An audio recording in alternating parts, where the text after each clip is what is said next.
All right, welcome to another edition of the Thunder Underground podcast. My name is Trent. My name is Jason. And this week we've got a special, we've got a full set down, almost an hour interview with Dave Cantrell. Yes, this was a good one. Yeah, Dave is a veteran of the Tulsa music scene and Colorado Springs and Denver music scenes. That's right. We saw him a few times in Tulsa. So a couple different bands in the 90s. In the 90s, and Asylum, Bozack. So this was great to finally get to sit down and talk with him. Yeah, I've got all kinds of stuff. We kind of go through his career in music, which has been several different bands here in Oklahoma and Colorado, and then we even get into talk about a documentary that he's a part of, which we're really looking forward to, that I assume should be out sometime in 2016. It's a profile of the Tulsa punk scene, which, he goes into detail about that. So, Oil Capital Underground. And I think he said it covers from the 70s to about the mid-90s, I think he said. Right. The punk scene, with a little bit, like he said, there's little things that go off here and there, but mainly the punk stuff going on in Tulsa, and I can't wait to see it. It sounds totally interesting and right up our alley. Yeah, they had a couple teaser trailers online that we saw on there.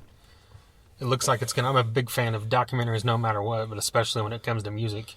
And when it comes to music of bands that, we've seen on several of these bands on, repeated times, this is definitely something I'm looking forward to. But before we get into that, we wanted to play a song for you. And this is a song that, according to Dave, has never been released. So I guess you could say first time some people can hear this is right here. And it's a song that was a Cobra Kai song, which was one of his bands in Colorado. But he actually worked on it this year and worked it out. I mean, I guess he said it was an acoustic song, and he worked it out electric, and it has three of the four guys from Cobra Kai on it. So it's close to a Cobra Kai song, right? Yeah, and it came out great. It's called Whiskey Makes Me Evil. Check this out.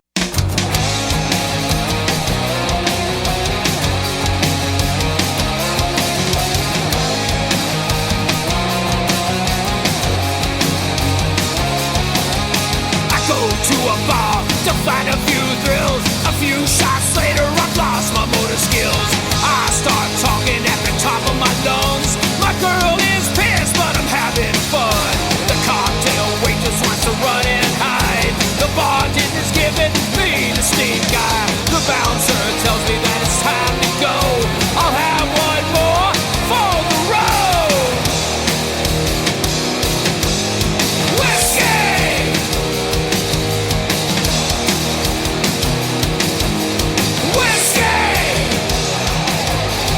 Whiskey makes me evil. Whiskey makes it so damning. Whiskey turns me into the devil. Whiskey is eating holes in my brain. Hey!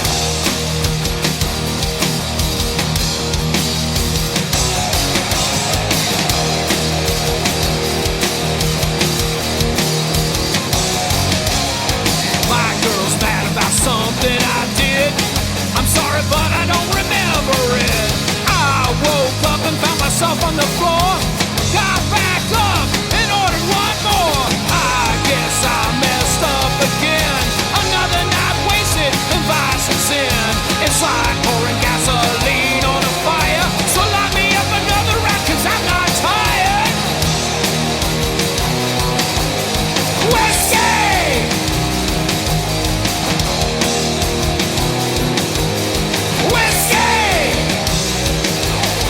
Whiskey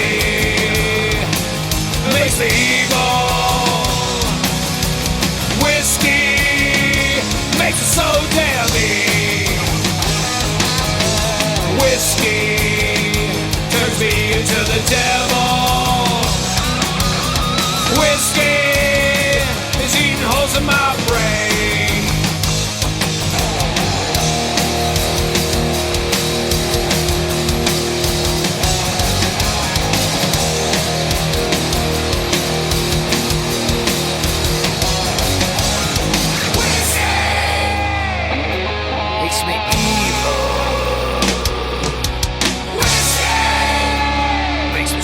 to me.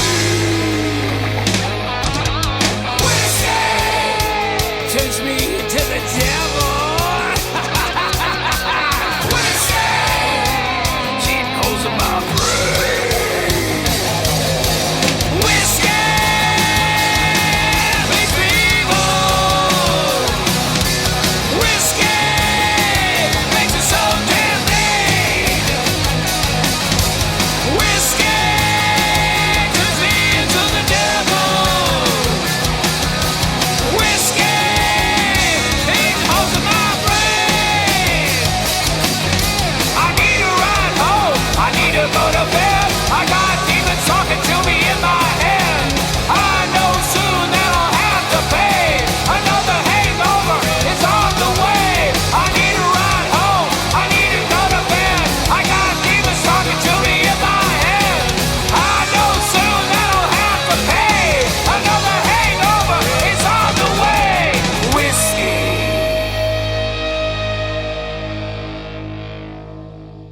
All right, Whiskey Makes Me Evil by 3/4 of Cobra Kai.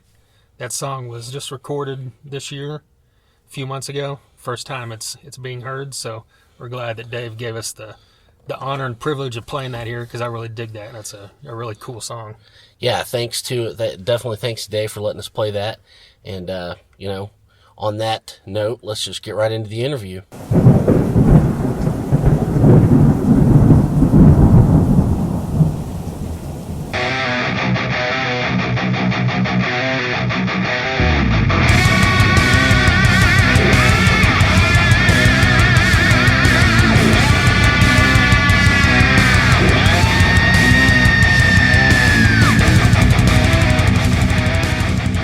I saw a post like maybe a couple months ago where you had said that you were trying to do enough guest appearances to constitute a full set. Was that a joke, or is that something you really...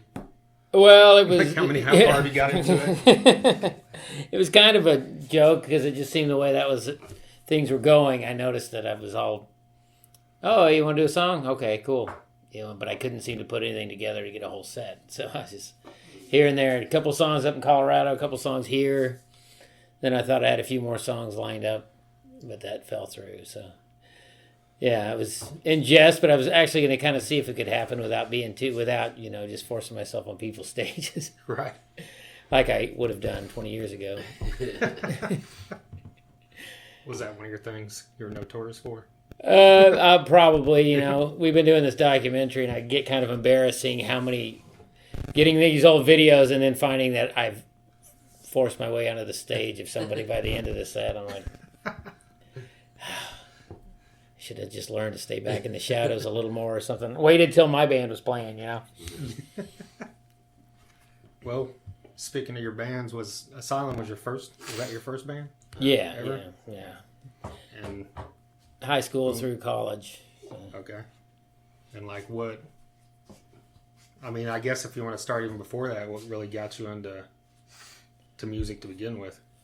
Well, my brother, he's 10 years older than I am, and he was just your kind of long-haired, 70s looking dude, and he loved music, and he had an electric guitar, and then one time, when he was about 16 or 17, so he and some friends played a little jam in our backyard, and that just blew me away. I thought it was the coolest thing. So I grew up with Stacy Lane, the guitarist from Severmind, and I got him to come over once, and we decided to do something, about 1985 when we were in high school. So we talked Derek, the drummer from Severmind, into being the drummer. He was the first drummer. We had a lot of drummers. We were like Spinal Tap. So it just built off that, and then we did that through almost to the end of '91, and then he and I joined the new version of the Bunnies of Doom at the time. So Okay. Because there was an earlier version. Asylum had actually played with the earlier version that was more, hardcore punk rock, and so me and Stace joined up with their original rhythm section, the drummer and the bass player, and formed a whole new Bunnies of Doom. But it was all new. We didn't do any Asylum or older Bunnies of Doom stuff. So, Was metal your first kind of love? Yeah, yeah. Were you into punk and stuff early on too, or? I got into punk mostly because it just seemed like something that was happening on us, around us. I loved all the, I grew up with all the hard rock and early 80s metal stuff. So when Asylum formed, when we were learning how to be a band together, we were just playing Zeppelin, Sabbath, and early Ozzy covers, Deep Purple, lots of Deep Purple. And in 1987, I saw that there was this bill. It was at Theater of Tulsa Little Theater. It's been called a million things. Yeah. Over off Delaware. Delaware Playhouse. Yeah. That whole thing. I'd gotten a little zine and saw these punk bands.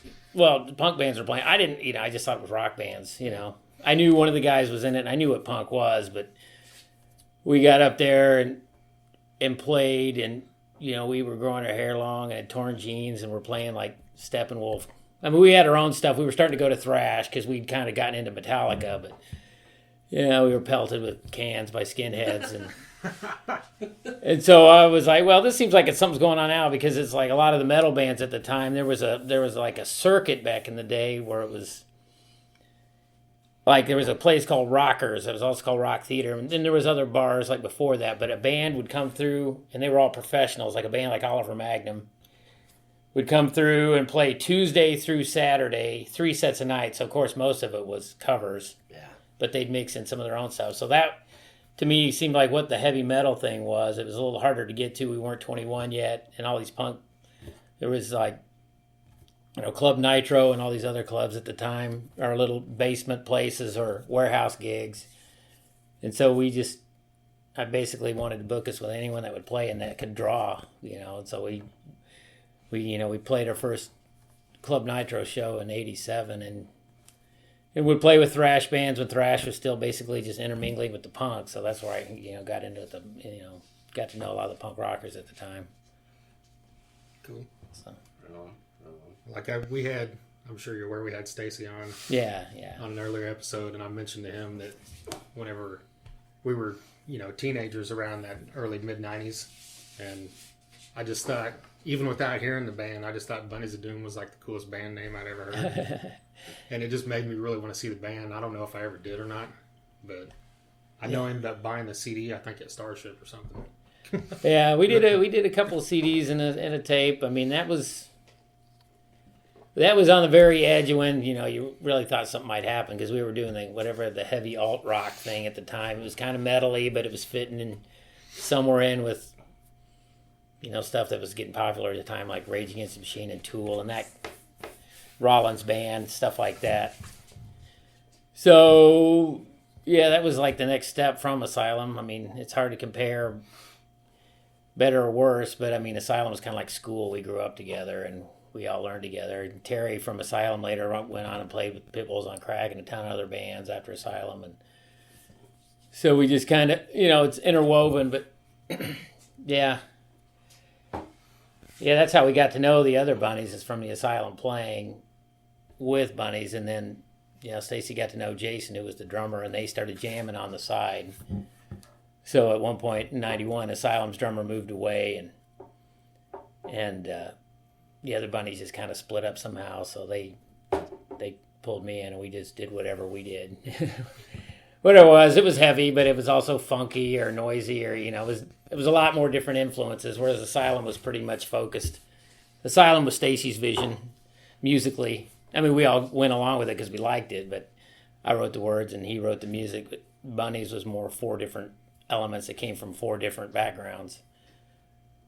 So, and it's like at that time you could have all that stuff coming together because alternative was coming up, metal was still big, and there's a lot of bands doing that, kind of just mixing all up and stuff. Yeah, well, there was like 2 years there before it got all co-opted, and you started hearing all the watered down versions, but it seemed really interesting and exciting, and all the different stuff and the different bills, and then once people switch from listening to, like, say, Nirvana to Bush, or then it's not quite as interesting. But for a couple of years there, it was really cool, and you thought, people started coming to shows, and Icon started doing shows, and the cool thing about playing over there was they would have touring bands nationals that were smaller, underground, but you could get on. It was great resume builders, and you could really see what was going on around the country.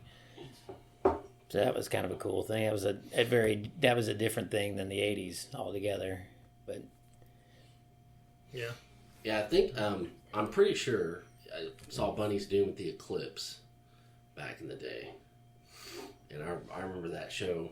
I remember that show pretty well for it being a while back, and did you play Eclipse a lot? And was I know Kay was always like a interesting person to deal with, or I heard. I did once, but it was a very small level, so Yeah. Well, yeah, we played the CD version, the one that's on all the CDs, that lineup. That was around the time Eclipse was getting going, when it was making the switch from Nitro to Eclipse. And so I think we played that lineup maybe once or twice. And then when we did the reconfigured lineup with a different drummer, excuse me, we did that at least a couple times, I know, yeah. Kay gave us a lot of shows. Asylum played at Nitro a lot more, but I did a few there at Eclipse back in the 90s too. Well, how long did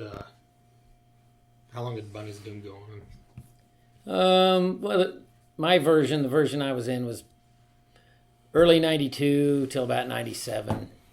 Okay. And then, yeah. And were you straight into Bozack after that, or was there a period where something else? Yeah, I did a little solo CD thing that was leftover Asylum and Bunnies tracks mixed with some spoken word stuff I did with different musicians.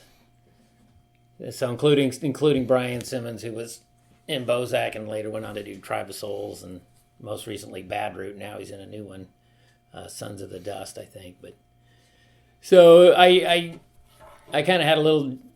Have you heard of Diffuser? Yeah.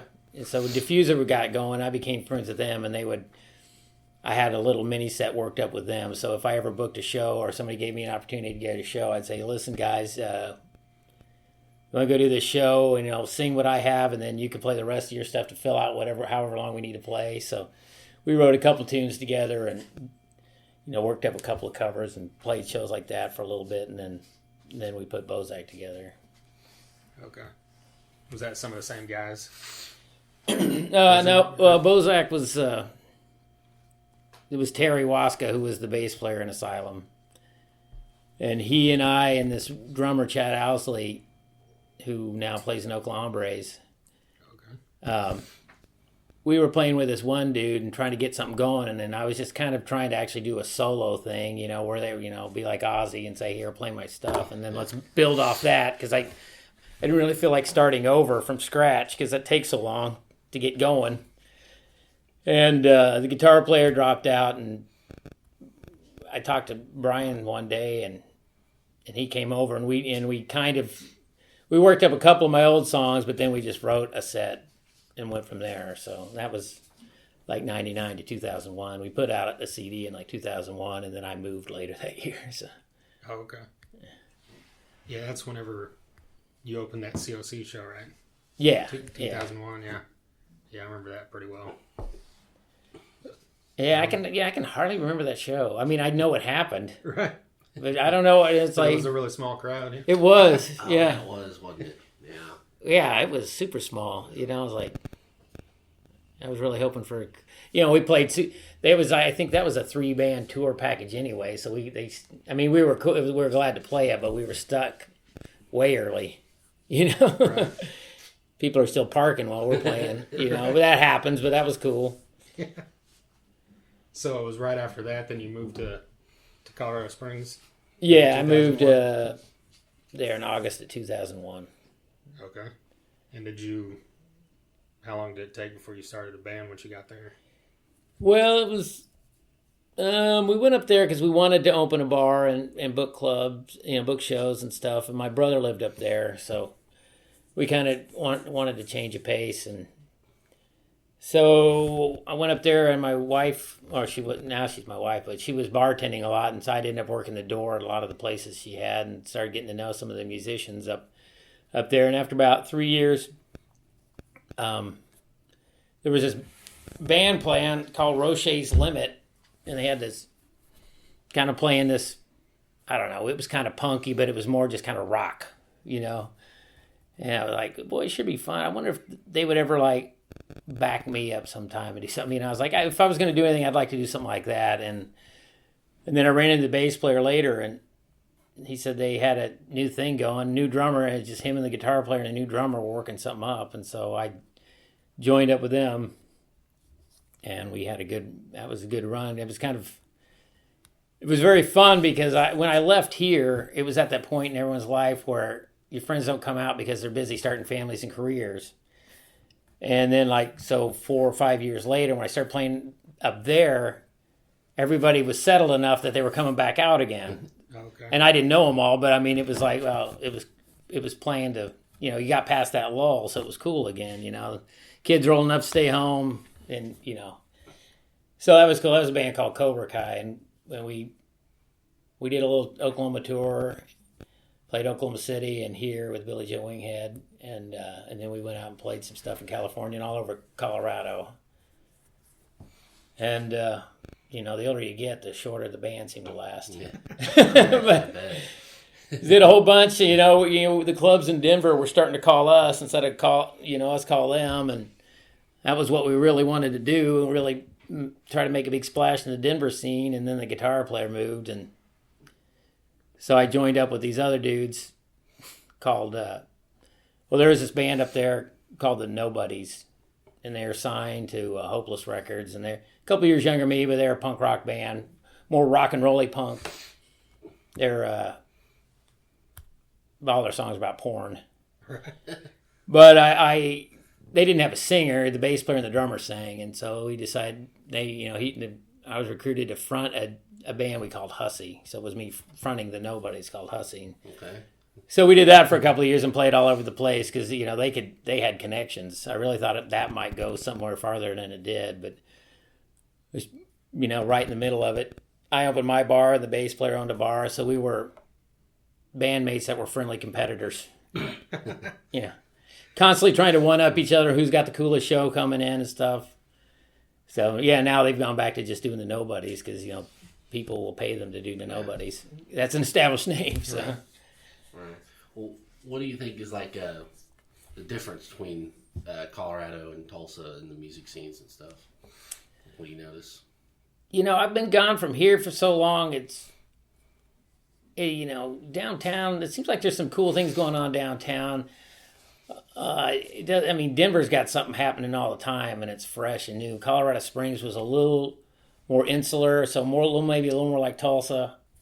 You know, it was a circle of these bands that you knew that did what they did, but it seemed like maybe the Colorado bands were more into touring, and actually, because when I went up there, it seemed like half the people I knew had done multiple tours of Europe and stuff. You know, so the only guy here that I knew that really did that kind of thing was Chad Malone of, you know, every band you could name. But so that was one difference. It wasn't so much stuck here. They seemed more willing to tour and get out, the serious ones. Yeah. So, and I got to know them at a different, you know, in a different age range. So but you know, Denver's cool because there's a lot of great stuff going on. And Colorado Springs was only an hour away from it, so it wasn't a big deal. Yeah. Okay. Does Denver have a good scene as far as local music goes? Yeah, to me it seemed like it did. You know, I mean, maybe the people that lived in Denver were too cool and jaded. Right. But when I was running my bar, you know, I always wanted to get the cool Denver bands down. You know, the stoner rock ones, or the doom ones, or the cool punk rock and roll ones. And there was, you know, never a shortage of them. There's always something going on in Denver, so.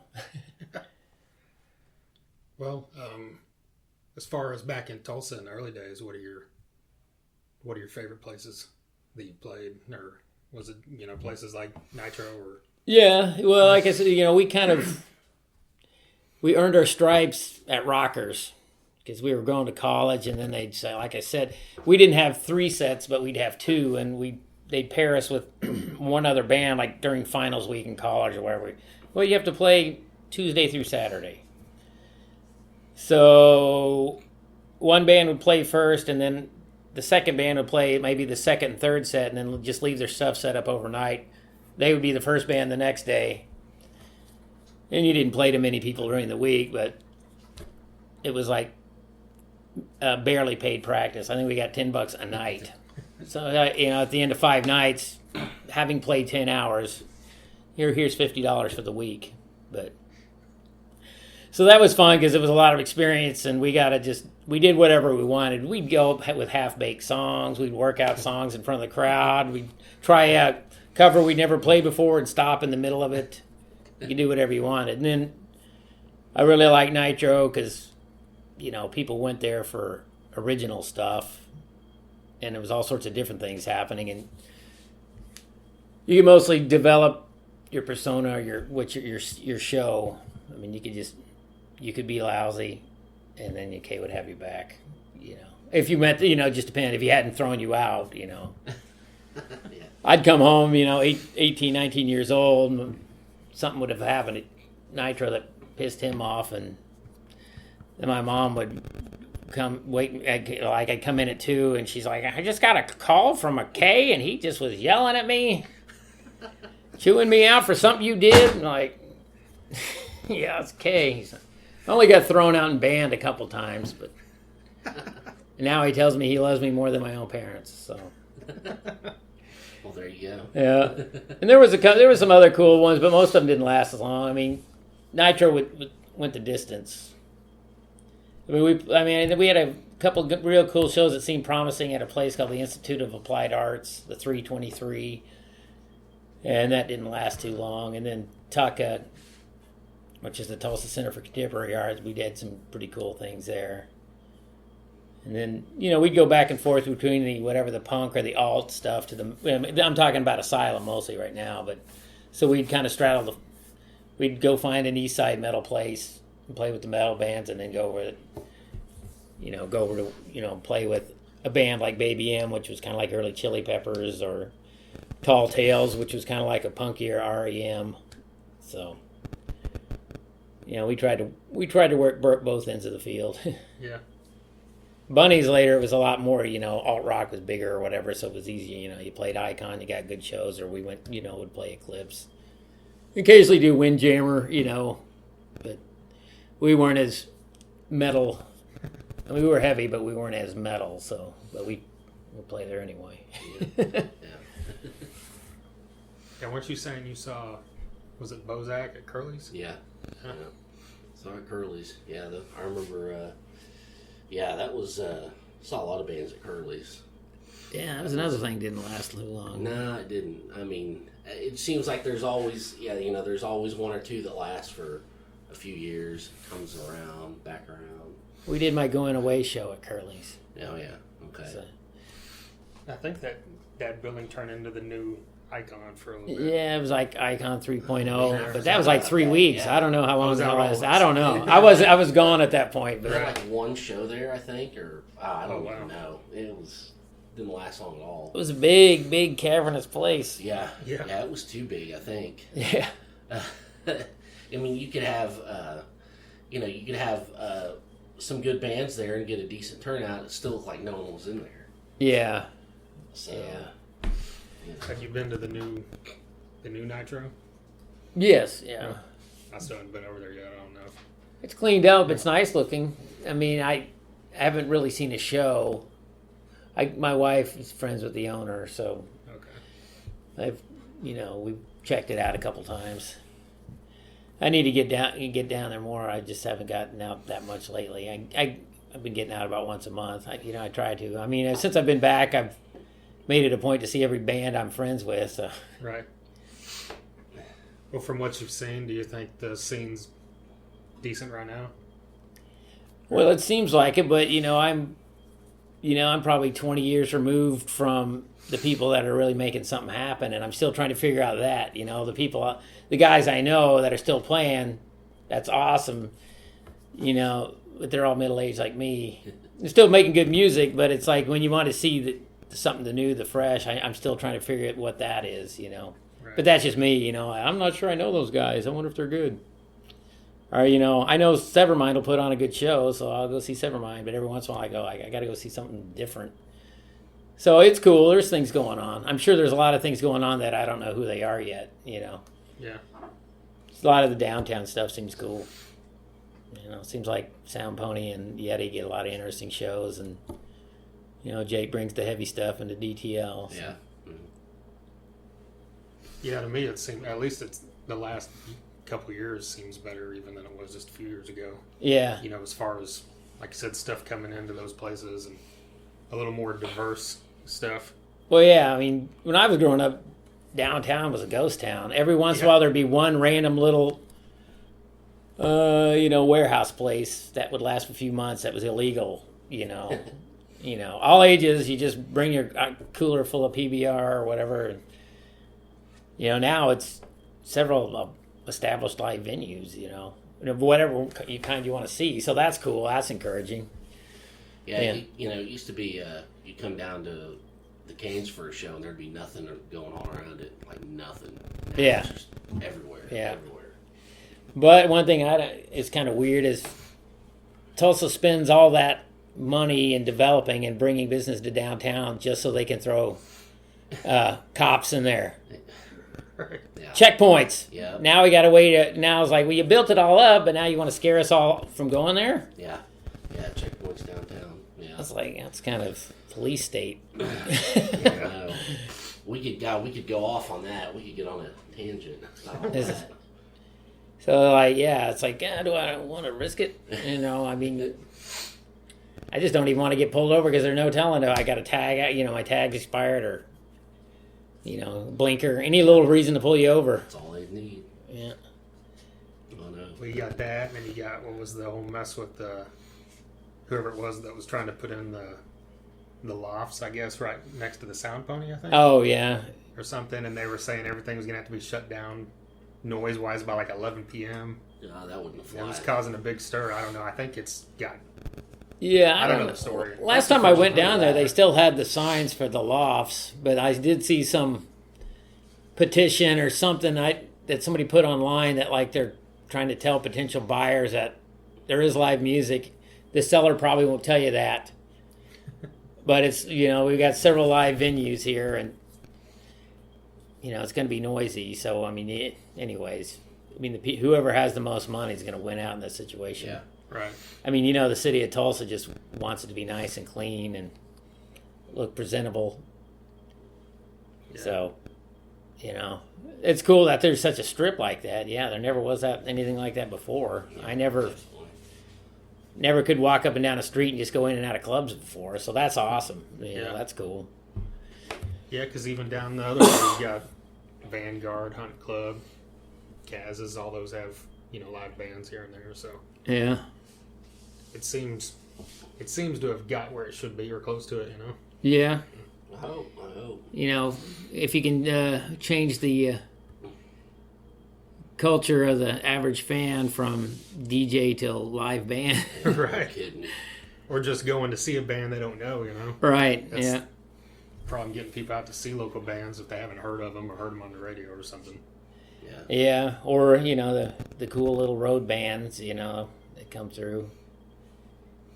People want to go hear DJ. Right. It seems like. Yeah. Yeah, I know. It's dismal. Or they want to go see their band they're friends with and then leave, and all the other bands are playing to nobody or stuff like that. Yeah, that's as a club promoter, you really got to figure out, the order of bands, and you got to be aware of who's who. When I would book bands, we would, up in Colorado, that is, we would try to cultivate followings for bands we liked that toured a lot. So I mean, first they'd come through and they would open for the local. Yeah. And then at some, if they're good enough, people liked them eventually, then we would just pair them with another strong local, but they could hold the crowd because the crowd was already getting familiar with them. Right. So, I'm so far removed, I don't know if that really happens here in Tulsa. It could. If it does, that's awesome. And, you know, that's one difference, you know.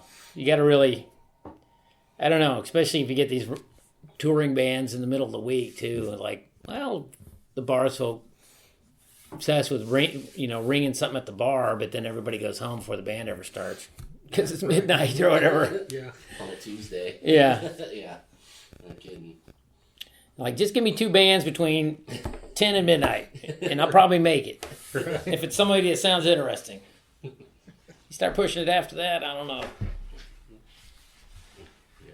Well, do you think of everything you've ever done? Could you name what you're most proud of, or is that like asking what your favorite kid or something? You know, it's like, is that possible? Yeah,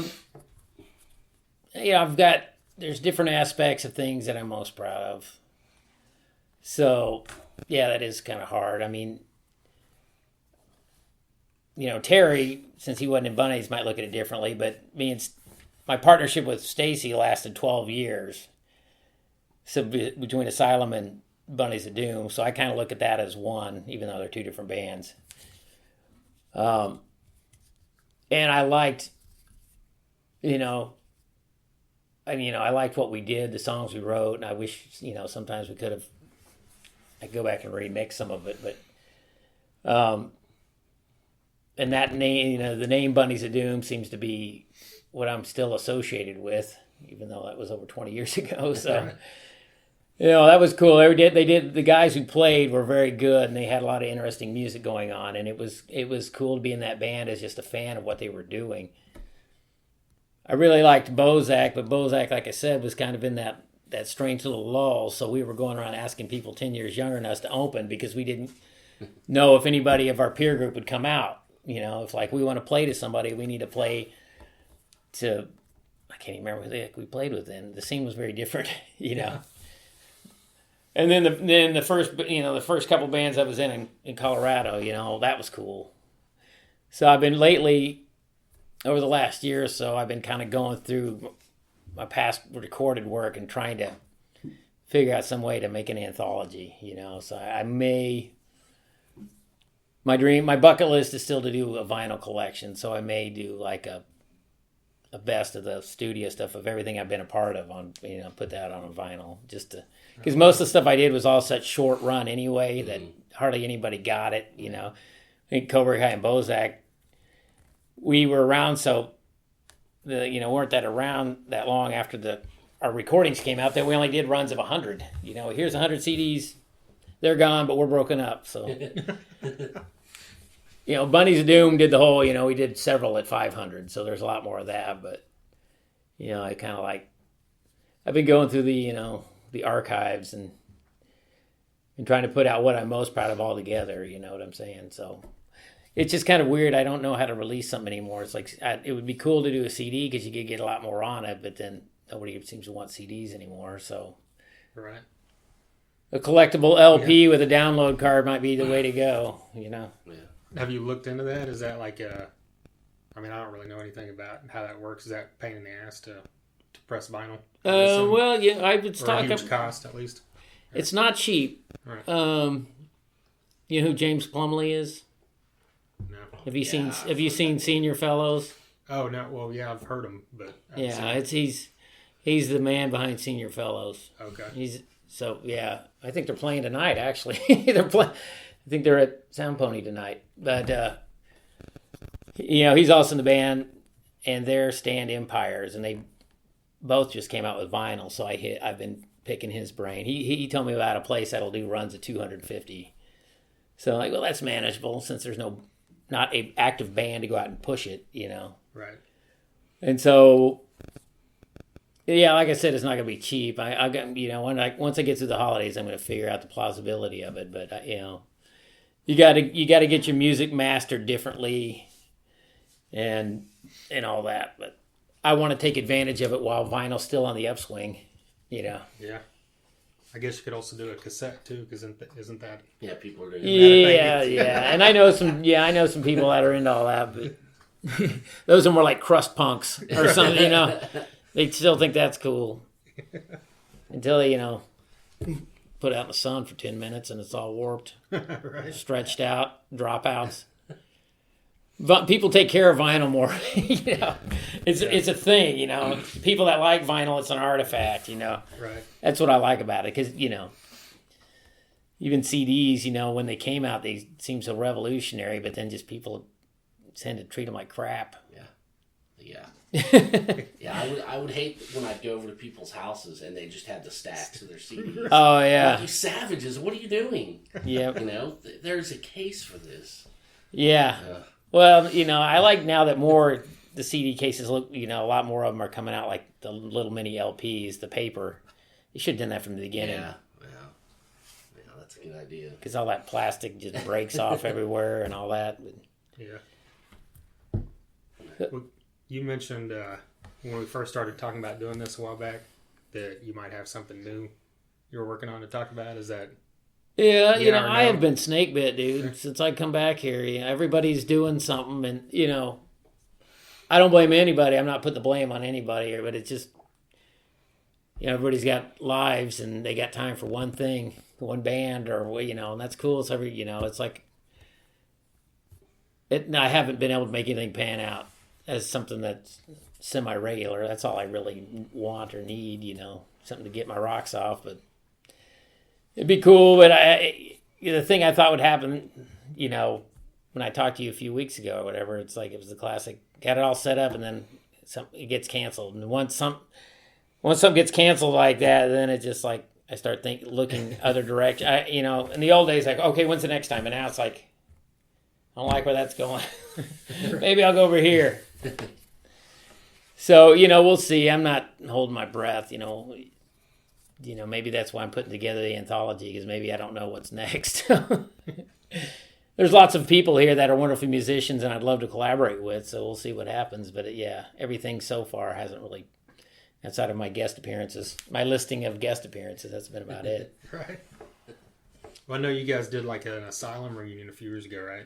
Yeah. Is that something you ever talk about doing a one-off again of, or? Yeah, you know, I've talked with the guys. Actually, when the new Nitro opened up, Kay called me trying to get Asylum to play there. And it all kind of depends on whenever Stacy can find the time.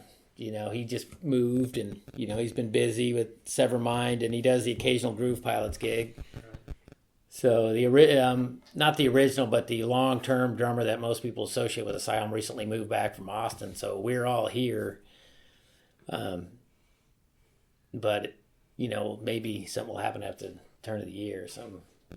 We've also talked about, you know, the doc thing I've been involved with, the documentary thing, is putting together a show where we try to get as many of the bands that are featured in it to reunite as possible. Oh, yeah. And Asylum's in there, so, you know, if we could get 30, 40 minutes, you know, that would be cool, but, you know, that remains to be seen. I've talked to a lot of ex-band people about doing reunions, and everybody's got the new thing, and I'm totally down with the new thing. I got what you got to be passionate about what you got going on, but so we'll see. Yeah. Well, you mentioned the doc. I wanted to ask you, like, you could just talk about it. Yeah. Oh, I love just like what's going, you know, what it entails, all that. About 2 years before I moved back, I thought I was going to move back 2 years earlier than I did, basically. And my friend and my partner in this project, Bryan Crain, he's a producer-director at RSU, the television station at Rogers State. Okay. So when he and I were chatting, and I was thinking, well, you know, if I'm coming back to Tulsa, you know, I need to do something creative. I need to be a part of something. If it's not a band, you know, something. And started talking to him, and I guess he'd had similar ideas about doing a punk rock documentary. And I was like, you know, all these old tapes are disintegrating and stuff, so now's the time. And so I made a couple trips back, and we did some of the interviews here and there, and then we've been going a little more full bore since I've been back. But he's a perfectionist, and he's very good at what he does. So right now, it basically is called Oil Capital Underground, and it covers we kind of, his analogy is, if there's a tightrope and the tightrope is punk rock, we occasionally step off to the side, one side or the other a little bit, but that's the point A to B line, and it's from the late 70s to about the mid 90s, simply because we had to stop somewhere. Right. I mean, you could go on because there's still punk bands today, and maybe there'll be a volume 2, but so we kind of start with the original punk scene here in Tulsa from the guys that were 10 years older than us. We can talk about the Sex Pistols playing the Canes. The first punk rock venue in town was called the Blue Grotto, and then some of the other venues, of course. So we kind of have a lineage of venues up through Icon in the mid 90s, and then a lot of the bigger bands get little mini features, and then we have satellite bands off, that are mentioned. So we interviewed over 30 people, and cover everyone from Pitbulls on Crack, Baby M, NOTA, Concept of Nonsense, Illegitimate Sons of Jackie O, Bunnies of Doom, my version and the one before mine, and so that's where we're going, and we're getting close to being the very final phases. But like I said, Bryan, he'll tell me when it'll come out when he's ready for it to come out. He's swinging for the fences. He doesn't want it to come out and then think of something he should have done later. So, yeah, I got high hopes. So it's looking really good. The last time I got to check in with him, so we managed to get Keith Morris interviewed, the singer from the Circle Jerks. So that was cool. That's awesome. So that was our big little celebrity thing, because the Circle Jerks had played with NOTA at a place called the 424 in Tulsa, which was a mid-'80s thing. I think it was over by 85, but it might have been like 85, 86. I can't recall offhand. So he came through with his band Off a few months ago, and Bryan just got a hold of the manager and said, hey, we want to interview you about this. And he talked about his impressions, what he could remember of Tulsa 30 years earlier. But it was cool because he got up on stage and started talking about the venue. So, that was cool. So it's been kind of both enriching and fulfilling as well as frustrating, Right. And you realize, some of these weird rivalries last forever. Some people still have animosity to other people from the scene from 30 years ago, 20 years ago. It's kind of weird. Yeah. It's like, I can't even remember what you're mad at me about. I mean, I was gone for a long time, man. Okay, cool. All right. I mean, not just against me, but just people in general, bands or club owners or rival club owners, or, We got a great section on Kay. We got a great interview from Kay. So he's one of the true personalities of the documentary. We have a whole series of people's Kay stories. So good. Well, I like that idea you had a little bit ago about getting bands for like a show around it. Would that be like around its release or whatever? Yeah, I'd like to time it like that. That's a cool idea. When Bryan's pretty much ready to be done and we can project out enough, I mean, that's the thing, to get something like that. When he thinks it's done and we can determine a release date, and then we can see what we can pull together and how long bands need it set up for, or where we could do it. I mean, it'd be cool to do it at an all ages place. Maybe even a block party like used to happen, Yeah. So that would be great. I got a lot of bands in mind that I'd love to see happen, and so hopefully we could do something like that. I mean, enough of the people are still around that hopefully they'd want to do it one more time for old time's sake, Yeah, why not? And that's a perfect reason to do it too. Yeah. What's just out of curiosity, who's the oldest, like the first band in the punk scene in Tulsa that you got on there at least? There was a band called the Automatic Fathers that they didn't really leave any documentation, maybe a little live recording. But that band spawned a lot of the early punk personalities in town that we didn't... some of them I knew, but some of them we just got to know through this documentary, because we went, from one guy to the next, and we hear about this, and we went to the older guys. But so the Automatic Fathers turned into a band called the New Mysterians, which was very pivotal. Had a guy named Joe. He was called Joe Danger at the time, and then he became Joe Christ. A guy named Anthony Lookout, and a guy named Michael Automatic. And those three all went on to major impact in the scene. Joe Danger, he started booking for the Blue Grotto, bringing punk. Then he was then he started playing keyboards in a band called Los Reactors. Okay. And they were kind of like the big new wavy band. They were, punk with keyboards, so it had kind of a new wave slant. And that later spawned, and Roger Scott, he was in that, and he later went on and did Cenotaph. So he was doing thrash metal. Asylum played a lot with Cenotaph back in the day.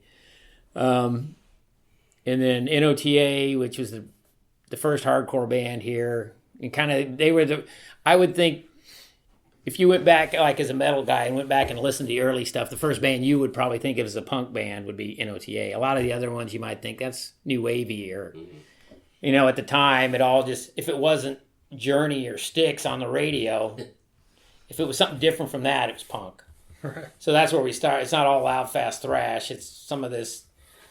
So we built off of that. Originally, when we started the documentary, I wanted mid-'80s NOTA as a jump-off point, because they were a big influence on the mid-'80s thrash scene, whether it was hardcore or speed metal. I mean, their presence loomed over everything, because they went out and toured, and, they played with all the legends of that at the time. They played with Dead Kennedys, and they played with Agnostic Front, and they played with Meat Puppets and Husker Du and all that. And they had an LP. And so I wanted to start with that. I have their LP and their singles. I was a big NOTA fan. And I got to know Bruce, the bass player, played for a while in Cenotaph, and so I got to know him, and he would just tell me tour stories, and then we realized, well, there's all these other elements. We needed to back it up to the beginning. So we don't have to keep going all the way to present day, but we decided, we're kind of taking a big slice out of the middle. Let's back it up to the beginning and start from there. So, yeah. Then it became a whole different thing after that, Yeah. Because, people are like, punk rock, is Asylum punk rock? It's like, well, we were kind of a metal band with an identity crisis that played with a lot of punk bands. Yeah. And Pitbulls on Crack originally kind of started off as a hardcore band with metal riffs. They were like a skate band, and then progressively got more metal until they were like the biggest metal band in town for a while. So that's why so we could go back and forth, but kind of stay down that line. Is it the plan to just digitally release it, or are you looking at Circle Cinema or anything like that? Well, that's what I'd like to do. I'd love to have a big screening, and we'll see what happens. Brian's station had a big event with Weird Al Yankovic a couple years ago, Right. To celebrate UHF, and so they were involved with helping set up the screening of UHF there at Circle Cinema at the time. So hopefully we know enough people we can set something up. Yeah. We kind of need to do a couple of little guerrilla screenings with some of the people to kind of fact check things. But the problem with fact checking things is people remember their specific point of view instead of the general truth of what it is. Like, okay, I get the angle you're talking about, but is the way it's presented, is that truthful? Okay, then cool. Yeah. Because, well, really, so-and-so did such and such. Yeah, but did this happen like this? Okay. Because we're splitting hairs, because you got, when you get 30 people interviewed about the 20 bands that are mentioned, or the 10 clubs, and then all the other people that were in those bands are such, it's like everybody remembers things a little differently. Yeah, they have their own truth. Yeah. So hopefully we'll have a big screening and get people out, and I'd like to put it out on DVD. There's a lot of cool shops. That's another cool thing about Tulsa. There's a lot of cool shops around town that seem to have little Tulsa-centric stores. So it might be a place where people would want to pick one up. So Yeah. Well, what music are you into now? Like newer stuff? Newer bands? Yeah. Hopefully you have some good editing equipment for this, because I'm like, yeah, I can cut out the silence. Yeah. We do it all the time. Yeah. locally, I like Senior Fellows. They're really, you've heard them? Yeah. Yeah, I just heard them, I don't know, for the first time like a week or so ago. Yeah, they're pretty brutal. Yeah, I mean, I like James hands out earplugs at the shows, and you should wear them. Really? Yeah, he gives them to everybody. He makes them. He's a very conscientious dude. And then Chad Malone, who's a veteran, he's the singer, and a veteran of the scene, I should say, from Brother Inferior to Bring Down the Hammer to Concept of Nonsense. So it's sludge, heavy sludge. It's cool. But then James also does a cool band that I just went and saw called And There Stands Empires, which is like instrumental guitarless prog. Wow. So it's got like 2 bass players, drummer, and then one of the bass players also plays keys, and then there's another keyboard player. So I wouldn't say it's rock, but it's such interesting things going on. And James, as a bass player, is so awesome to watch that they're great at building tension and changing the times and all that stuff. And I like Severmind and Oak Hombres, and then Diffuser's still kicking it after 20 years. Or I go out and see them locally. It was cool to see that Wino show. That's definitely not new, but it was cool that Wino came to Tulsa. Yeah, that was awesome. Yeah. That was a good show. Oh, and I go a lot of roots shows. My wife likes a lot of, old school kind of country honky tonk, not like Toby Keith or anything. So like if J.D. McPherson's playing, we might go to that, or something rockabilly. That's cool. I can't think of any. I don't know. I felt kind of removed lately, and we've moved so often the last couple of years that my music collection's in such disarray too that it's like I'm still looking for something new, but I look for it on a real local level, something I can interact with, because I'm not much interested in bands beyond the Canes level, unless it's just somebody I grew up and always wanted to see. But I don't want to pay $80 to watch somebody on a screen. Right. Yeah. I'd rather get the DVD. As soon as I leave here, I'll probably think it's something cool I should have just said. You know what I mean? I guess Spirit Caravan has new music coming out next year, so. Oh, yeah, That's forward. When the guitar player from Cobra Kai moved, and this is years ago now, I talked him into tracking some of the songs we hadn't done yet on acoustic to a click. And then later on, I built a little acoustic EP around that. But then I was like, I still wish there was electric versions of these. So I went up to Colorado Springs. I still go up there once or twice a year. So I went up there last January, and I was looking for the Cobra Kai master because of this project I was doing, the anthology thing. And I called the studio dude up that we recorded at 10 years ago, and he burned me the files. I didn't realize he would still have them, and that was still there to the click. And so I called the Cobra Kai drummer, who was in Colorado Springs, and he laid down. I said, "Put rock drums. Try to ignore that it's delicate. And then and then the studio dude, he's a good guitar player, so we made a couple electric songs and rocked them up. And that's so in August I went up and did the vocals and did those mixes. So that's, yeah. So would that be considered a Cobra Kai song then? It's a Cobra Kai song, and 3 out of 4 Cobra Kai dudes are on it. But it's got a different bass player and then a different electric guitar player. The guy from Cobra Kai is playing acoustic guitar. But, I wanted to get I was thinking like The Who, the whole acoustic electric dynamic. So. Oh, yeah. There you go. Something different. It's like, well, I'm not doing anything, but I got this. I can go record. I'm not playing with somebody right now, but I can go fix these and finish these. So those were songs I could finish. Yeah. So there's so many loose ends, I hate over 30 years when you start thinking of like, man, I love that. I wish we'd done that song right, or wish we'd done it all. Asylum's got so many loose ends because we just didn't have the money at the time when we were 19, 20 years old. Or the equipment, or the patience. And it wasn't as easy as it is now either, Yeah. to record something.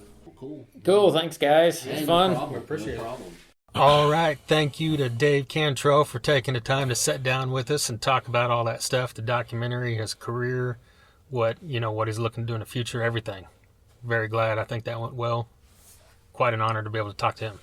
Definitely. You can't really talk about Tulsa music, Tulsa rock, without bringing up Dave Cantrell. So we're really glad he gave us some time and some good stories. Yeah, definitely. And we wanted to play another song right now from one of the bands that we talked about in there called Bozack.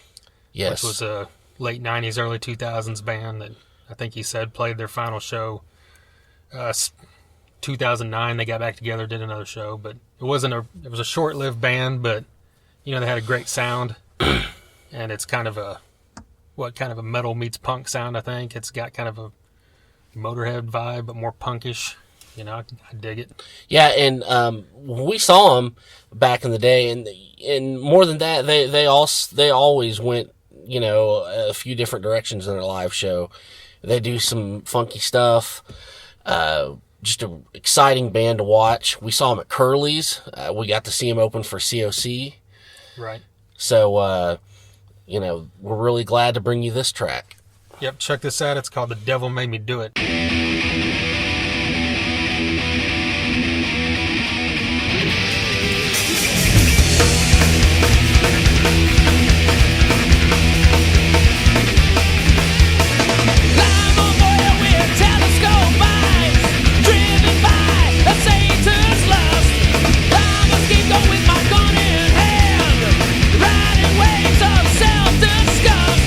If I hurt you, I am not the one to blame. My actions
I get with a woman, something happens. Sometimes it happens sooner, sometimes it happens later. This time it happened pretty fast. We just met. You don't own me. Right, once again, The Devil Made Me Do It by Bozack. Dave Cantrell, thanks to him. Check us out online at thethunderunderground.com. You can see all our past episodes. If you're a fan of Dave, you're probably familiar with guys like Steve Ray, Stacy Lane, obviously, whose name was mentioned a few times in this interview. He's in Severmind now. Yeah, go check out that episode for sure. Yeah, we got an episode with him, and as well as Derek from Severmind. We've got an episode, like I said, with Steve Ray, other veterans of the Tulsa music scene like Nine, and Jason from both of them from Dead Metal Society. And That's of course, right. Previous bands, and we had Mike DiPetrillo. Right, who was actually for a short period in NOTA, which we just got done talking about here. And he was in Blabbermouth, I think, right? Yes. Okay. And First Strike more recently, and of course his band Driver now. That's right. And then we've got Scott and Janice Squires, of course, and that was one of our early episodes. And if you're from this area, you definitely know them as well. Oh, for sure. Just a lot of great Tulsa stuff. We're excited to talk about it, and we hope you guys listen to all this stuff. Yes, thethunderunderground.com. All of the podcasts are linked on SoundCloud, which is soundcloud.com/thunder-underground. Find us on Facebook, The Thunder Underground, all one word. On YouTube, the same. Instagram's the same. And Twitter is THNDRUNDR Ground. So until next time, we'll see you.